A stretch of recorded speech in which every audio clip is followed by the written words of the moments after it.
Now, the US is at war with Islamic State. That is the message. That is the bold message from the White House and the Pentagon. But gaining widespread international support for the upcoming airstrikes in Syria has turned out to be a challenge for Washington.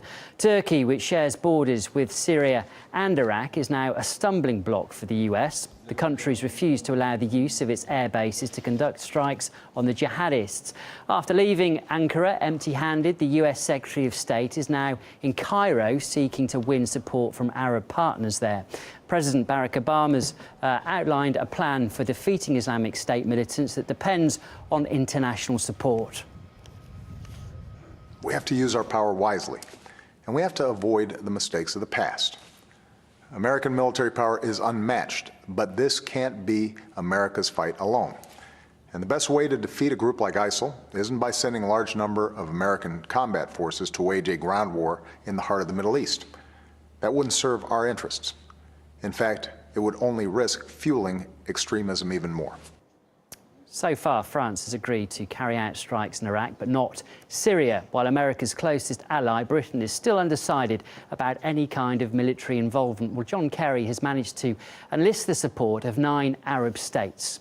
But concrete steps by this coalition have not yet been agreed. The latest intelligence report suggests that Islamic State has over 31,000 fighters, and here's how that compares with some other countries. The Hungarian army, for example, is only a third of that size. Austria has about half as many troops as the Islamists, while Norway's fighting force is significantly smaller. For more on the prospects now of the emerging anti-jihadist coalition, let's talk to political journalist Barry Lando. Thanks very much for coming on to the programme today. Now, Obama says he won't be repeating the mistakes of the past in its war against the Islamic State.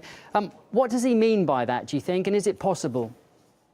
Well, I think you just heard what he said, that the United States should not be the one seen to be leading the war. It shouldn't have boots on the ground, as they put it, throughout the Middle East. Certainly not hundreds of thousands as they did in Iraq and Afghanistan. Well, is that possible, actually? Because we're also hearing from, senior people in the White House that in order to defeat the Islamic State, that probably will have to happen in the long term. Well, I don't think they're talking about that many Americans on the ground. In fact, they're trying to avoid it. I think the big problem, though, is that Obama, by his speech the other night, although he didn't want to make America the leader of this coalition, in fact, he has. I think he mentioned America something like 33 times in that speech the other night. And there's no question now that the United States is leading this kind of new coalition of the willing, you might call it, to take on the Islamic State. It's interesting, of course, that Russia is as much concerned as the United States is by Islamic radicals, but is playing a much more low-keyed role, even though it's probably very effective. I mean, just judging by who is willing, it is interesting to sort of go with that for the moment, because a number of NATO members are actually reluctant, aren't they, to actually participate in the bombing of Syria. Why is that? I think they're, reluctant to participate in the bombing because they probably don't have the equipment necessary to do it. But also, they're certainly reluctant to put their troops on the ground there. They got seriously burned over the last decade in Iraq and then in Afghanistan. On the other hand, countries like Germany, which are not going to participate in the bombing, have sent and are sending hundreds of millions of dollars worth of equipment to the Kurdish forces that are going to be taking on the Islamic State. The plan is also to arm Syrian opposition, the moderate rebels, as we often hear they're called. Is that going to work, do you think? Because part of the problem before was that many of these arms were ending up in the hands of the Islamic State simply because people had defected. Well, exactly. And I think most of the experts now seem very hard to identify exactly who are these moderate forces in Syria who can be effective fighters. No one seems to really be able to identify who they are. They seem to have faded away over the last couple of years. So that, I think, is one of the major questions. And given that it is a problem at the moment, why are they pursuing with that policy? Why are they continuing with that policy?